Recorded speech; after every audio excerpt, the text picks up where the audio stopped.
Пияздын 10 пайдасы. Пияз лилия тукумундагы көп жылдык өсүмдүктөрдүн бири. Пияздын жалбырактары түтүкчөлүү, гүлдөрү болсо кичинекей, ак.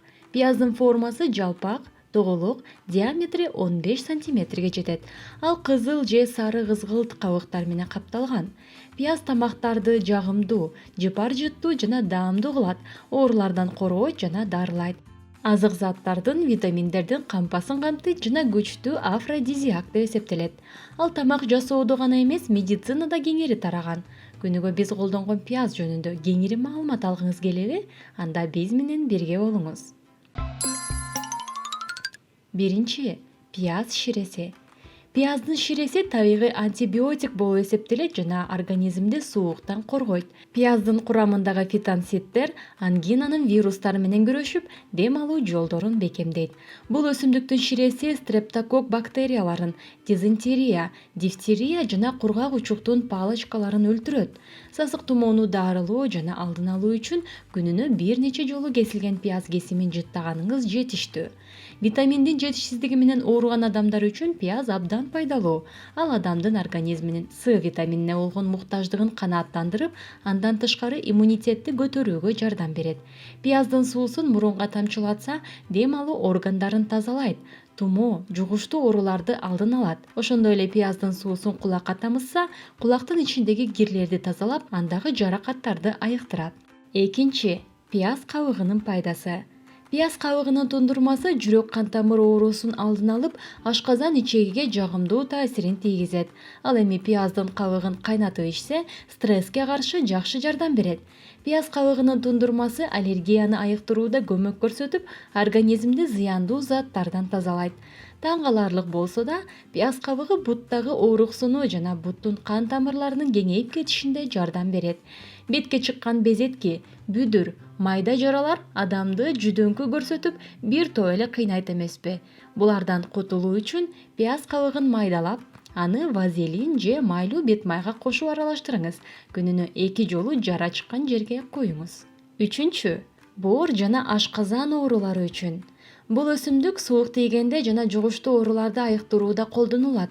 Андан тышкары жүрөк кан тамыр ооруларын, бөйрөк, боор, ашказан илдеттеринен арылтып, сизге тынч уйку тартуулайт. Пияз подагра менен ооругандарды айыктырып, кан басымды калыбына келтирет. Анын ширеси денени холестеролдон тазалайт, зат алмашууну калыбына келтирет, уулуу токсиндерди алып таштайт жана аз кандуулуктан арылтат. Күйүктү жана көгөрүүнү тезинен айыктырат. Эгерде иммунитет алсырап калса, анда табиаттын уникалдуу белеги кыска убакыттын ичинде аны кайрадан калыбына келтирет. Төртүнчү, күйүктү дарылайт жана канды токтотот. Күнгө катуу күйсөңүз, териңиздин үстүнө пияз коюңуз. 2 мүнөт жетиштүү болот. Ошону менен бирге күйгөн жерге жумуртканын белогун сүйкөңүз. Тырык калбайт. Ал эми бир жериңизди курч нерсе менен тилип алган болсоңуз, дароо жарага пиязды марлиге уруп коюңуз. Тырык калбоо үчүн дагы бул ыкманы бир нече ирет кайталооңуз зарыл. Бешинчи, жөтөлдөн арылуу. Пияздын суусу жөтөлдү айыктырууда өтө пайдалуу. Сууну иче албагандыктан бир нече бөлүккө бөлүп, кулагыңыздын ичине куюңуз. Ушундайча пияз суусу кан менен чогуу аралашып, жагымсыз жөтөлдү токтотот. А эгер дене табыңыз түшпөй жатса, аны кесип, алма уксусуна салыңыз. Артынан бир нече тилимин кулагыңыздын үстүнө, байпагыңыздын ичине салып коюңуз. Ушундайча дене табыңыз тез түшөт. Алтынчы, кош бойлуулар үчүн. Кош бойлуу аялдарга, айрыкча кош бойлуулуктун биринчи триместринде түйүлдүктүн нерв системасы пайда болгон кездерде пияздын кичинекей чийки бөлүгүн жеп коюңуз. Бул кымбат баалуу өсүмдүктүн курамында фолий кислотасы ден соолугуна пайдалуу таасирин тийгизет. B9 витамининин жетишсиздиги түйүлдүктү ар кандай патологияларга алып келиши мүмкүн. Мындан тышкары, сасык тумоо мезгилинде пияз энени көптөгөн вирустардан жана бактериялардан коргойт. Ошондой эле бул болочок наристе үчүн өзгөчө жазда аялдын денесинде витаминдер жетишпеген учурда зарыл болгон азык заттардын жана микроэлементтердин булагы болуп эсептелинип келет. Жетинчи, мээ клеткалары үчүн. Пияздын активдүү күкүрт кошулмалары кан айлануу процесси аркылуу мээ клеткаларына кирип, аларды жашартып, тазалайт, эс тутумунун иштешин жакшыртат, адамдын эмоциясын өзгөртөт, маанайын көтөрөт жана концентрацияны жогорулатат.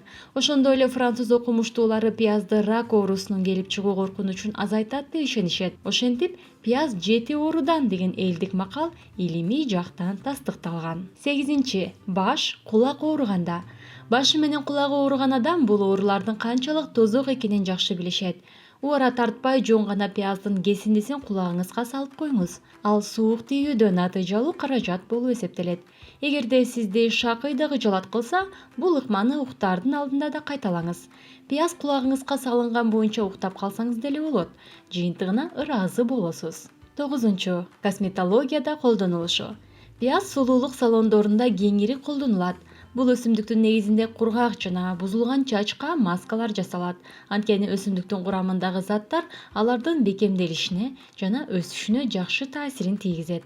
Пиязды колдонуу чачка эле эмес, беттин жана колдун терисин айыктырууга жана жашартууга да пайдалуу. Андан даярдалган аралашмалар жана маскалар беттин терисин калыбына келтирүүгө жана азыктандырууга өбөлгө түзөт.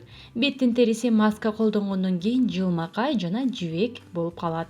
10. Кулинарияда колдонулушу. Бүгүнкү күндө кайсы жерде болбосун бир дагы рецептти пиязсыз элестетүүгө мүмкүн эмес.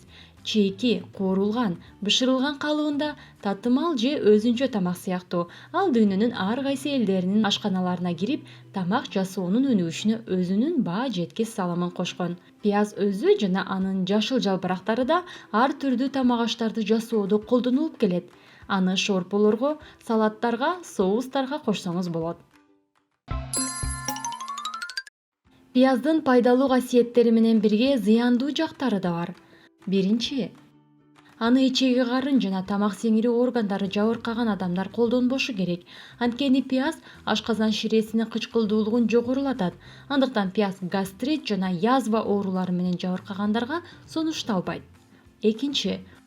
Ошондой эле бул өсүмдүк нерв системасына терс таасирин тийгизет.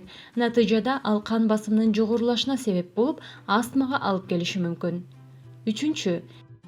Пияз ооздон жагымсыз жыт чыгарат. Андан арылуунун ар кандай жолдору бар. Жаңгакты, петрушканын жалбырагын жеп көрүңүз же болбосо куурулган кофе данын чайнаңыз. Бирок бир аз убакыттан кийин бул жыт кайрадан пайда болушу мүмкүн. 4. Бронхиалдык астма күчөгөн учурда чийки пиязды жеш сунушталбайт, приступту козгошу ыктымал. Жана ошондой эле гипертониктер ашкере колдонуу менен кан басымын жогорулатып алышы мүмкүн. 5.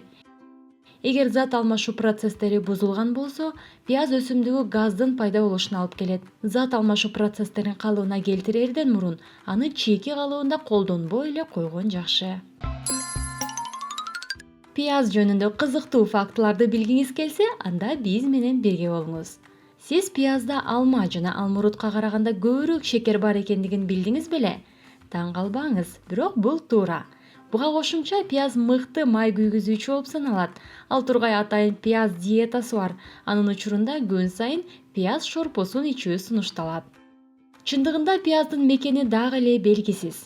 Кээ бир окумуштуулардын айтымында, ал бизге түштүк батыш Азиядан алынып келинген. Пияз үй жаныбарларын ууландырууга алып келиши мүмкүн. Өсүмдүккө кирген заттар жаныбардагы эритроцит клеткаларын жок кылат. Күнүнө жарым пияз жеп турсаңыз, иммунитетиңиз бекемделип турат. Пиязды эң көп колдонгон өлкө Ливия болуп саналат. Бул өлкөнүн ар бир жашоочусу бир жылда 33 килограммга жакын пияз жешет. Пияз жөнүндө дагы кандай маалыматтарды билесиз? Оюңузду комментарийге калтырып коюңуз.